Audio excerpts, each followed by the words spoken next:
ఆయన పేరు వింటే చాలు యూరప్ వణికిపోతుంది. ఆయన్ను తలుచుకుంటే కోపంతో రగిలిపోతారు. కానీ ఆయన సహాయం చేయందే యూరప్ దేశాల ఇళ్లలో గ్యాస్ వెలగదు, వాహనాలు నడవవు. కోర్స్ ఆయన నియంతగానే అంతా చూస్తారు. ప్రపంచం ఈసరించుకున్న నియంతలు ఎంతో మంది కాలగర్భంలో కలిసిపోయారు. నిజానికి ఈ నియంతలేం కొత్తగా పుట్టుకురాలేదు, ఎప్పటి నుండో ఉన్నారు. అడాల్ఫ్ హిట్లర్, ముసోలిని, నిన్న మొన్నటి గడాఫీ, సద్దాం హుస్సేన్, ఈడీ అమీన్, ఇలా చెప్పుకుంటూ పోతే చాంతాడంతా లిస్టు ఉంటుంది. మరి ఇప్పుడు లేరా అంటే లేకే, ఉన్నారు. 21వ శతాబ్దంలోనూ నియంతలు ఉన్నారు. ఉత్తర Korea Kim Jong Un, Syria అధ్యక్షుడు బషర్ అల్ అసద్, రష్యా అధ్యక్షుడు Vladimir Putin, dragon country supreme leader Xi Jinping, తానే యుద్ధాలన్నింటినీ ఆపేస్తానని భ్రమించే war stopper Trump, Turkey Erdogan, Israel Netanyahu, ఇప్పుడు కూడా పెద్ద లిస్టే కొనసాగుతోంది. ప్రపంచానికి వీరు దుష్టులుగానే కనిపిస్తారు. కానీ వారి చేష్టలకు అందుకు వారు చెప్పుకునే కారణాలు వారికి ఉంటాయి. కారణాలు ఏమైనా లక్షలాది మందిని పొట్టన పెట్టుకున్న ఓ నియంత గురించి ఈ రోజుటి ఇన్డెప్త్ లో చెప్పుకునే ప్రయత్నం చేద్దాం. ఈ నియంత మనకు మిత్ర దేశమైన రష్యా అధ్యక్షుడు పుతిన్. రునాటాలో కలిసిపోనుందని, తమ భూభాగాలను మళ్ళీ రష్యాలో కలుపుకోవాలని ఉక్రెయిన్ పై దండయాత్రకు దిగింది. కొన్ని గంటల్లోనే మిషన్ ఇన్వేజన్ పూర్తి చేసుకుందామని ఏళ్లకు ఏళ్లు యుద్ధాన్ని సాగుతీస్తోంది. ఇప్పటికీ ఉక్రెయిన్ రష్యాకు లొంగింది లేదు, యుద్ధంలో ఓడిపోయింది లేదు. నేటికి 60,000 మందికి పైగా ప్రాణాలు గాలిలో కలిసిపోయాయి. ఇంత కఠినంగా వ్యవహరిస్తున్న రష్యా అధ్యక్షుడు వ్లాదిమిర్ పుతిన్ ప్రస్తుతం మరొక 3-4 రోజుల్లో 73 ఏళ్లు పూర్తి చేసుకోబోతున్నారు. అందుకే ఆయన గురించి చెప్పుకోబోతున్నాం. పుతిన్ చరిత్ర చాలా ప్రత్యేకంగా రూపొందించినదిగా ఉంటుంది. ఆ చరిత్ర పేజీలను తిరగేస్తే పుతిన్ 1952 అక్టోబర్ 7న సోవియట్ రష్యాలోని లెనిన్గ్రాడ్ లో జన్మించారు. ఈ సందర్భంగా ఆయనకు సహజ సిద్ధంగా కరడుగట్టిన నేతగా వ్యవహరించడం వెనుక అనేక కారణాలు ఉన్నాయి. ఆయన తన చిన్ననాట ఎదుర్కొన్న అవమానాలు, కష్టాలే తను ఇంత కఠినాత్ముడిగా మార్చాయని చెబుతారు. ముఖ్యంగా రష్యా అధ్యక్షుడి జీవితాన్ని 7 కీలక ఘట్టాలుగా చెబుతున్నారు. వాటిని తెలుసుకుంటే చాలు ఆయన ఆలోచన విధానం ఇలా ఎందుకు మారిందో తెలిసిపోతుంది. అమెరికా సహా పశ్చిమ దేశాలతో పుతిన్ పెంచుకుంటున్న విరోధం ఎందుకన్నది తెలిసిపోతుంది. రెండవ ప్రపంచ యుద్ధంలో 872 రోజుల పాటు లెనిన్గ్రాడ్ ను హిట్లర్ సైన్యాలు చుట్టుముట్టాయి. ఆ యుద్ధ ప్రభావం అప్పట్లో యువకుడైన పుతిన్ మీద పడింది.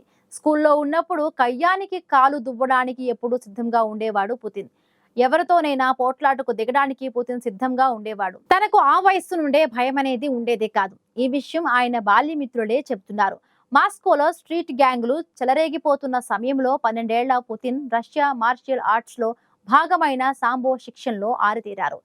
మిస్టర్ పుతిన్ ఆ తర్వాత జూడో మార్షల్ ఆర్ట్ కూడా నేర్చుకున్నారు. పట్టుదల, క్రమశిక్షణతో 16 ఏళ్ల వయసులో పుతిన్ జూడోలో బ్లాక్ బెల్ట్ ను సాధించారు. అంతేకాదు జాతీయ జూనియర్ పోటీలో 3వ స్థానంలో నిలిచారు. జూడో కూడా పుతిన్ పర్సనాలిటీని అగ్రెసివ్ గా మార్చింది. ప్రమాదకరమైన ఈ ప్రపంచంలో భయపడకుండా ఆత్మవిశ్వాసంతో ఉండాలనే ధైర్యాన్ని ఇచ్చింది.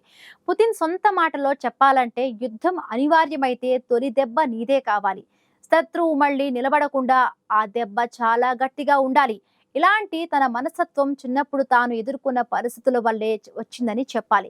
రెండో విషయానికి వస్తే, సాధారణంగా లెనిన్గ్రాడ్ లో కేజీబీ ప్రధాన కార్యాలయానికి వెళ్ళడానికి ఎవ్వరూ పెద్దగా ఇష్టపడరు.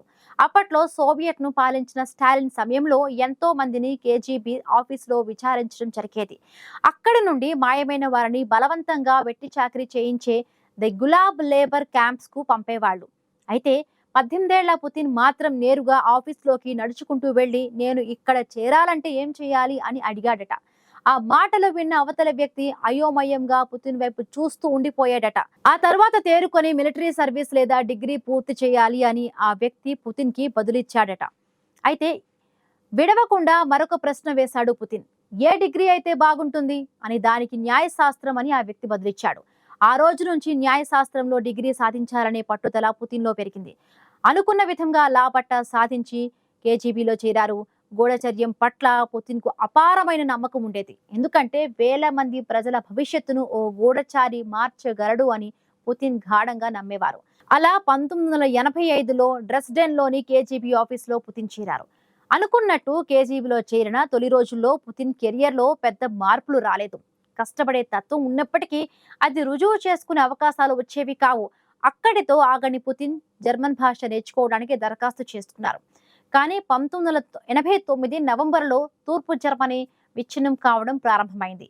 డిసెంబర్ 5న ఒక మూక డ్రెస్డెన్లోని కేజీబీ ఆఫీసును చుట్టుముట్టింది. రక్షణ కోసం దగ్గరలోని రెడ్ ఆర్మీ శిబిరానికి పుతిన్ ఫోన్ చేశారు. కానీ మాస్కో నుంచి ఆదేశాలు రానిదే తాము ఏం చేయలేం అని రెడ్ ఆర్మీ బదులిచ్చింది. మాస్కో కూడా మౌనంగా చూస్తూ ఉండిపోయింది. సోవియట్ రష్యా అధికార కేంద్రం కుప్పకూలడానికి సిద్ధంగా ఉందని అప్పుడే పుతిన్ అర్థం చేసుకున్నారు. సోవియట్ నాయకుడు మిఖాయిల్ గోర్బచేవ్ చేసిన తప్పును తాను ఎన్నటికీ చేయకూడదని ఆనాడే గట్టిగా నిర్ణయించుకున్నారు పుతిన్. గోర్బచేవ్ను పుతిన్ ఇష్టపడేవారు కారు. ఆయన చనిపోయినప్పుడు అంత్యక్రియలకు కూడా పుతిన్ హాజరు కాలేదు. తన వల్లే సోవియట్ యూనియన్ విచ్ఛిన్నం అయిందని పుతిన్ ఇప్పటికీ నమ్ముతారు. విడిపోయిన సోవియట్ యూనియన్ ఎలాగైనా కలపాలని కలలు కనేవారు. అయితే సోవియట్ యూనియన్ విచ్ఛిన్నం అవుతున్న సమయంలో కేజీబీ నుంచి బయటకు వెళ్లిపోయారు పుతిన్. ఆ తరువాత సెయింట్ పీటర్స్బర్గ్ అంటే ఒకనాటి లెనిన్గ్రాడ్ మేయర్ దగ్గర ఫిక్సర్ గా చేరారు. నాటికి సోవియట్ యూనియన్ ఆర్థిక వ్యవస్థ రోజు రోజుకు పతనమవుతూ ఉంది. నగరంలోని ప్రజలకు తిండి ఏర్పాటు చేసే పనిని పుతిన్ కు అప్పగించారు. ఇందుకు $100 మిలియన్ విలువైన చమురు, ఇనుమును విక్రయించే బాధ్యతను అప్పగించారు. కానీ పుతిన్ చేసిన పనితో ఎవరికీ తిండి దొరకలేదు. చమురు, ఇనుము అమ్మటం ద్వారా వచ్చిన డబ్బును పుతిన్, ఆయన స్నేహితులు సొంతం చేసుకున్నట్లు ఆ తరువాత ఒక విచారణలో తేలింది. పుతిన్ చుట్టూ ఉన్న వాళ్ళు ఎవరి లాభం వాళ్ళు చూసుకున్నప్పుడు మరి నేనెందుకు నా లాభం చూసుకోకుండా ఉంటాను అన్నదే పుతిన్ ఆలోచన. 1990లలో ఆర్థిక అనిశ్చితి మధ్య రాజకీయ పరపతిని క్యాష్ చేసుకోవడం ఎలాగో పుతిన్ చాలా త్వరగా నేర్చుకున్నారు. ఆ క్రమంలో ఆయనకు గ్యాంగ్స్టర్లు నమ్మకమైన స్నేహితులుగా మారారు. తనకు పరిచయం ఉన్న అత్యంత కిరాతకులుగా పేరొందిన కిరాయి మూకలనే ఉక్రెయిన్ పై దాడికి ఉపయోగించుకున్నారు పుతిన్. 2000 సంవత్సరంలో పుతిన్ రష్యా అధ్యక్షుడు అయిన తరువాత పశ్చిమ దేశాలతో సంబంధాలను తనకు నచ్చిన రీతిలో మెరుగుపరుచుకోవచ్చని ఆయన భావించారు. మాజీ సోవియట్ యూనియన్ దేశాల్లో తన ప్రభావం ఉండాలని భావించారు. కానీ అది సాధ్యం కాలేదు. దాంతో పుతిన్లో కోపం పెరిగిపోయింది. రష్యాను ఏకాకిని చేసి అణిచివేసేందుకు పశ్చిమ దేశాలు ప్రయత్నిస్తున్నాయని నమ్మడం భావించారు. జార్జియా మీద దాడితో పశ్చిమ దేశాలు ఆగ్రహం చెందిన ఒక ఏడాదిలోపే రష్యాతో మళ్లీ సంబంధాలను నెరిపేందుకు నాటి అమెరికా అధ్యక్షుడు బరాక్ ఒబామా ముందుకు వచ్చారు. గట్టి సంకల్ప బలం ఉంటే బలహీనంగా ఉన్న పశ్చిమ దేశాలు ఆ తర్వాత తలంచుక తప్పదు అని అర్థం చేసుకున్నారు పుతిన్. 2011 రష్యా పార్లమెంట్ ఎన్నికల్లో రిగ్గింగ్ జరిగిందనే వార్తలతో మాస్కోలో నిరసనలు చెలరేగాయి. 2012లో మరొకసారి తాను ప్రెసిడెంట్ పదవి కోసం పోటీ చేస్తున్నట్టు పుతిన్ ప్రకటించడంతో ఆ నిరసనలు మరింత పెరిగాయి. మాస్కో స్క్వేర్ మొత్తం నిరసనకారులతో నిండిపోయింది. అయితే ఈ నిరసనలను ప్రేరేపిస్తోంది అమెరికా అని పుతిన్ నమ్మారు. అందుకే నాటి అమెరికా విదేశాంగ మంత్రి హిల్లరీ క్లింటన్ వ్యక్తిగతంగా దూషించారు. కోవిడ్-19 సంక్షోభంలో పుతిన్ ఐసోలేషన్లోకి వెళ్లిపోయారు. ఆయన ఎవరైనా కలవాలంటే 15 రోజుల పాటు ఐసోలేషన్లో ఉండాలి. అలాగే సూక్ష్మ జీవులను చంపే అల్ట్రా వైలెట్ కిరణాలు ఉండే కారిడార్ గుండా నడవాలి. ఈ ఐసోలేషన్ మధ్య పుతిన్ను కలిసే సలహాదారులు, అధికారుల సంఖ్య బాగా తగ్గిపోయింది. చివరకు ఆయన తానా అంటే తందానా అనే కొందరు మాత్రమే పుతిన్తో మిగిలారు. ఎక్కువ మంది అభిప్రాయాలు తీసుకోకుండా కొద్ది మంది సలహాలతోనే ఇప్పుడు జరుగుతున్న ఉక్రెయిన్ యుద్ధం ఎటూ తేలడం లేదు. ఇక ఇప్పటి వరకు జరుగుతున్నదంతా చరిత్రలో ఉండిపోనుంది.